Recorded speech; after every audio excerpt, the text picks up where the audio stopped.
I am a 34-year-old female and have an older sister, Carol, who is a 37-year-old female who's not a very good person. She and I grew up dirt poor because our dad passed away when we were really young, and our mother couldn't be bothered to stop drinking to find a half-decent job that paid well enough. My paternal grandparents wanted nothing to do with us, and my mom was orphaned as a teen, so things were pretty bleak. I chose to work hard to build a future for myself as a high school teacher, but Carol went a different way and chose to work hard to find rich men and baby-trap them. She used to work as a bartender at a nightclub, which was frequented by men who worked corporate jobs and were desperate to look younger than they were. That's where she picked up her first husband, and then there was no looking back for her.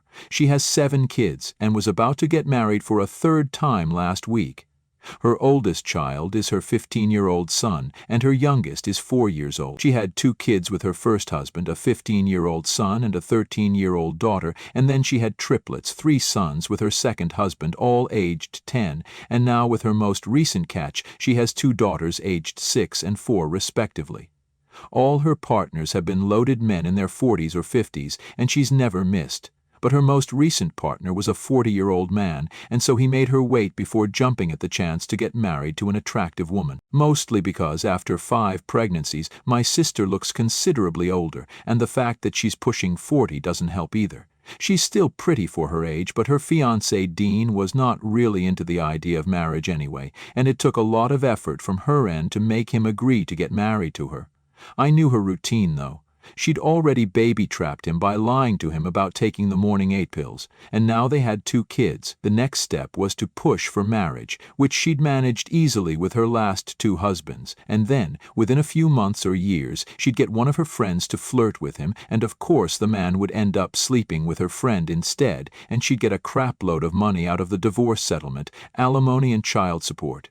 She was a lot more well off than I was, and we kept in touch. But I never took any money from her, and neither did I talk to her more than once or twice a month. Even then, we just talk about visiting Mom, who now lives with her brother. Her brother was the one who took care of us whenever our mother was too drunk, and once we completed our education, or at least I did, my sister skipped college, and decided to move out, he convinced Mom to sell off the house and move in with him and his family. We visit them sometimes, and that's the only time we talk, and that's pretty much it. But then recently she got in touch with me around 2 weeks ago, and she said that she wanted me to babysit her kids for 1 week since she needed to prepare for her wedding. I didn't know how I was going to take care of 7 kids all by myself, but I thought I'd make some extra money, so I agreed to do it for her as long as she paid me for it. I quoted $2.5 grand for the week, and I think it was a fair demand. I think I might have even been charging less than a real babysitter, but she argued with me, saying that it was way too much, and since I'm her sister, I shouldn't be charging her anything at all. It's not like my sister couldn't afford it, because she's been living with her partners rent-free and makes a ton of money from her divorces, so it seemed uncharacteristically stingy of her to not even pay me $2.5 grand. After some negotiation, she agreed to pay me $1 grand right away and the rest a day before the wedding, which seemed reasonable to me. So I agreed to watch her kids as she got married. My mother and I have never been invited to any of her weddings because she always insists that it's going to be a private affair, but that's not true. I know that because her past weddings have all been lavish, and she doesn't invite us because she doesn't want us around. That's all it is. I felt bad the first time, but after that I stopped caring because she didn't consider us family anymore, evidently, and after that neither did I. So me agreeing to watch her kids was a purely transactional thing and not something I was doing out of love for my older sister, and I thought she'd realize that. 2 days before she was supposed to get married, I decided to remind her about the money. But then she did a 180 and told me that she'd changed her mind and she wasn't going to pay me the rest and I could consider it part of the wedding gift. I was furious and tried to argue with her, but she told me that she wasn't interested in negotiations anymore and her decision was final. That pissed me off even more, and I decided that I wasn't going to let this slide. I already hadn't been on good terms with my sister after we'd moved out, because as soon as she got a hold of a rich husband, she started burning bridges, and I was the first one she distanced herself from because suddenly we weren't good enough for her to associate with. It was disgusting and shallow, and maybe I do resent her for whatever happened then. I'd been watching over the kids for 3 days already, and had even asked my boyfriend to help me out, and I'd overheard 2 of her oldest kids discussing Lucas, loose name change. I had my headphones on, so they were whispering about it right in front of me, and they had no idea I could hear them as well. They were talking about how this guy named Lucas hadn't visited to see them like he'd promised, and Carol's second oldest joked that he might show up at the wedding as a waiter like he did the last time, so I came to the conclusion that this Lucas must be some guy that Carol had been seeing for a while alongside her current partner. But I chose to keep my mouth shut, because what my sister did was none of my business, never had been, and still wasn't. Her last divorce had been finalized over 2 years back, and neither had I spoken up about her ways back then, nor was I going to do it now. But after Carol decided that she was going to scam me out of the money she owed me, the bitterness just became too overwhelming, and I decided to show up at her wedding. I made my boyfriend stay at home with the kids, drove to the venue, and somehow got a hold of my sister's fiancé. I'd seen him in her Facebook photos, so I could recognize him. I made sure my sister wasn't around and the ceremony hadn't begun, and once that was done, I pulled him aside and told him all about Carol, how she scammed and baby-trapped men, and how he'd fallen right into that trap. And I also mentioned what I'd heard her kids talking about and told him to go through her phone, emails, and texts. I couldn't prove the first part since I'd only heard her talk about it once or twice, bragging about how she'd scammed her first husband and now she was going to live a nice life with his money. We were visiting our mom at the time and had to share a room at our uncle's house, and that's how we ended up sharing our lives. I was horrified back then and stopped looking at her the same way since. But it was just my word against hers. However, I did know that if her fiancé looked through her phone, he might find something suspicious. I'd shown up right in the nick of time, just half an hour before the ceremony was supposed to start. The man looked stunned, but he thanked me for what I'd told him nevertheless, and said that he'd look into it, but I needed to leave right now. Which I did. I didn't wait to find out what happened, because I knew that eventually my sister would come by and I'd learn all about it anyway. It happened sooner than I'd expected, because within an hour or so she'd bombarded me with texts about how I'd ruined her plan, and said that I was going to pay for it now. She showed up at my house in the evening and was screaming at me hysterically while accusing me of ruining her life, but I told her to take her kids and leave as fast as she could, or else I'd call CPS. She did leave, and I managed to catch a glimpse of another guy in the car that she'd arrived in, so I guess whatever her kids had been saying had some truth to it. I don't know what the exact situation is until now, but I guess I'll find out. They left with the kids, and I didn't think I'd hear from them later, but I did, last evening itself, almost 2 days after the wedding day.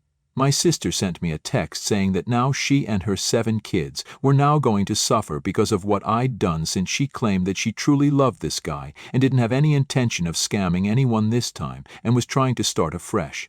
But I'd ruined her last shot at redemption. I don't know how much truth there is to that claim, but I also don't have any proof against it apart from whoever I saw in the car the other day. She did seem pretty hysterical when she came back here to pick her kids up, so she might be telling the truth. I don't know. Am I the a-hole for ruining my sister's wedding? Update 1. Hello. I've decided not to apologize to Carol or say anything to her at all because she's just not worth it. I don't think she can ever change, because someone who's only tried to scam men for the last 20 years is capable of just that and nothing more. I spoke to my boyfriend, and even he was highly doubtful of whether she was telling the truth or not, especially because of what I told him about there being a potential other boyfriend that she'd been seeing alongside her partner, and the kids seemed to be familiar with this Lucas guy as well. It didn't seem likely that she was in love or loyal to her partner, so I think I just saved the poor guy from being scammed by my sister, and that's what she was so mad about. On another note, my mother has asked me to come visit her, which is weird because she usually never gets in touch with me specifically. She's in her 60s now and likes to be on her own, so I don't know what she might have to say. I just really hope it's nothing related to Carol or the wedding that I ruined, because the last thing I need is a sermon on sibling rivalry, as if I'm a toddler and not an adult woman capable of making my own decisions. Update 2. Hi. So, I'm back to talk about my really messed up family, because I just learned a couple of things about them that made me realize how I knew absolutely nothing about these people. They're far more insane than I'd expected, and I really just don't know what to think of them anymore. I visited my mother 3 days back, and I'm still reeling from that visit because, oh my God, they're messed up. So I'll try to keep it short here, But I'm still struggling to make sense of this huge revelation, and so I'll ask you guys to please bear with me right now. My mother had called me to discuss my sister and her relationship, just like I'd expected, and she told me that I needed to talk to her partner and fix the situation. I was annoyed that she was choosing to take Carol's side and told her the truth as well about how she was nothing more than a gold-digging scammer, but she didn't seem surprised and even said that she knew about all of it, which was a shock to me. And then I got a much bigger shock when she told me that not only was she aware of it, but she was also in on it and was actually being funded by Carol for over the last 10 years. Apparently, Carol would send her uncle money every month to cover Mom's expenses, and so my mom didn't have a problem with whatever she was doing to get that money. Not only that, but she also explained that this Lucas guy had been her boyfriend since her waitress days, and even he was in on my sister's way of life. He was okay with it, and was on good terms with all of her kids, and was like a father to them himself. Carol really did love Lucas, and I guess he did too. Her kids would live with Lucas in a separate house so that her boyfriends wouldn't find out about the kids. They had a nanny to look after the 7, but unfortunately, their nanny had fallen sick with the flu right before the wedding and couldn't come into work. And neither could Lucas take care of the kids, since this was coming at a really bad time for them financially. They'd been living beyond their means for a while now, and so they had to cut costs, which also meant that Lucas had to find a job for himself or they'd run out of money soon. This is why they asked me to babysit, hoping I'd do it for free, but then I demanded to be paid, and my sister refused to cough up the money I was owed, which is what led to this mess. This was all super crazy, and I was stunned by this information. But that's how it had been ever since the beginning. Everyone had been in on this, and she was funding everyone, my mother, my uncle, and her boyfriend. Apart from me, of course, which I have mixed feelings about. It would have been nice to be taken care of, but my mother admitted that the only reason they never included me was because they didn't want the money to be split even more, and besides, my sister had already told me the truth, but I hadn't made any demands, so they took it for granted that I wasn't going to breathe a word of this to anyone, no matter what. Until I finally did, of course. My mother told me that I needed to do something because this was supposed to be my sister's final husband, since she was getting too old to get rich old men to fall for her, and with 7 kids of her own, she herself didn't want to continue living this way and was genuinely considering turning to more honest ways. This was supposed to be her last husband, and she'd put in a lot of effort to win him over, but he'd canceled the wedding at the very last minute because of what I'd said. Apparently he hadn't even checked her phone or tried to verify. He just asked Carol about it, and when she denied it, he decided to leave her at the altar and walked off. My mother is desperate and requested me several times to talk to the guy and make sure that he takes her back. I still haven't gotten around to doing anything because this is all just so damn weird and messed up. I don't know what to make of this situation, and I feel like I shouldn't have taken in her kids and agreed to babysit them in the first place, and then maybe I would never be caught up in this mess and would have remained blissfully unaware. But now I can't stop thinking about whatever I've learned, and I feel like I have to do something or else I might go crazy. Update 3. So, as I said, I had to do something, and I ended up visiting Carol's now ex-fiancé. I didn't know what I was going to say to him, and my head was completely and totally blank as I was entering his house. My mother had given me the address so that I could go speak to him, and surprisingly, he let me in as well, so maybe he wanted to get some things off his chest as well.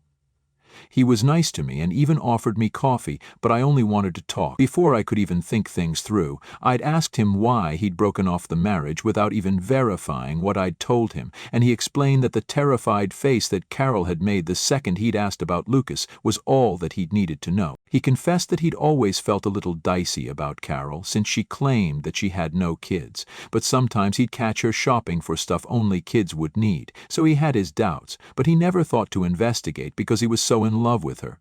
But the second I told him the truth about my sister, he realized that he'd been living in a fool's paradise and decided to dump her then and there. And then I did something that I hadn't even considered earlier. I asked him not to take any legal action against my sister. He looked a little taken aback but agreed to it, since he also wanted to get over all of this as soon as possible, and getting revenge was the last thing on his mind anyway. He didn't want to go after her, he just wanted to stay away, which was fair enough. I knew that my family would be screwed if he decided to come after her with lawyers, and he was a rich guy, so it'd be really bad for my sister and my mother, and I guess me too. I wasn't going to ask him to take her back and fix the situation, because I didn't think this relationship was salvageable anyway. He'd kept quiet about my sister's lifestyle for several years, and I was ready to keep it quiet for more, because I really just didn't want any more drama. Besides, the first two husbands of hers were aged douchebags anyway, and they deserved what they got, but this guy seemed halfway nice, so I guess I did the right thing. I did my sister and my mother a final favor by making sure that he doesn't sue her. But this is it, this is the final favor. I don't think I can, in good conscience, continue to associate with these people anymore. I've already done enough for them, and I don't think I'm much of a good person either, because I guess I was complicit in helping my sister hide her wrongdoings, and justified it to myself by saying that those men deserved it. But that doesn't make me or my sister or my mother any less wrong. All of us are messed up, and that's the reality. But I don't want to do this anymore for my family's sake, because this is just so much drama and anxiety. I lead a nice life, and I don't understand why my sister couldn't have done the same for herself, but whatever. I don't want to judge her anymore, and neither do I want to judge my mother. All I can do is cut myself off from them, and that's what I'm going to do, because that meeting with Carol's ex made me realize that if I wanted out of this mess, then I'd have to cut myself free from these people. There was no other way. I don't even know how I'd held on to them for so long to begin with, given our strained relationship. I guess I just wanted to feel like I still had a family. I don't want that anymore. Update 4. I told my mom today about what I'd decided. I called her up and let her know that I was going to sever ties with them now, and I would appreciate it if they didn't try to contact me again. I told her about my conversation with Carol's ex, and while he'd reassured me that he won't be suing her, he also wouldn't be taking her back. My mother was obviously really upset that I didn't manage to convince him, but she didn't try to fight and get me to stay. She told me that I was free to choose my path, and if I believed that cutting them off would make me happier in life, then she had nothing else to say. And then she disconnected the call without a word. I wasn't shocked that she didn't seem to care, because I knew for a fact that my family was undeniably selfish, and since I couldn't offer them anything, they didn't need me anymore. It was really sad, but I couldn't help it, so there was no point in crying about it either. I also told my sister the same, but I texted her instead since I was in no mood to deal with her hysterics and theatrics on the phone, and she pretty much told me to go to hell. She once again accused me of ruining her life on purpose just because I was jealous and couldn't stand to see her happy. Then she told me that I'd never find anyone to love me because I'm a miserable and bitter woman. She doesn't know I've been with my boyfriend for 3 years straight and we're still going steady. We're even planning to get married in a year or so. But it's fine, I guess. I am kinda disappointed that neither of them seemed to care, but I couldn't have expected any better from them either, so this is how it is. On the bright side, I never have to deal with their drama ever again, and she can live it up with her 7 kids. Good luck to them. Update 5. Hello everybody. I'd almost forgotten about this thread because I was using a throwaway account, but I finally remembered the password for it today and decided to give you guys a little update on what I've been up to. It's been almost a year since the last update, and now I'm happily married. I was finally able to move in with my ex-boyfriend, now husband, lol, a couple of months back. He had to travel a lot for work, but now he's working a desk job, so we thought it was the perfect time to get hitched and live together. He's my family now, and I couldn't be happier about it. I haven't spoken to anyone from my biological family for a year, and I intend on keeping it that way. They haven't tried to reach out to me either, and I'm thankful for that. My husband and I are all we need.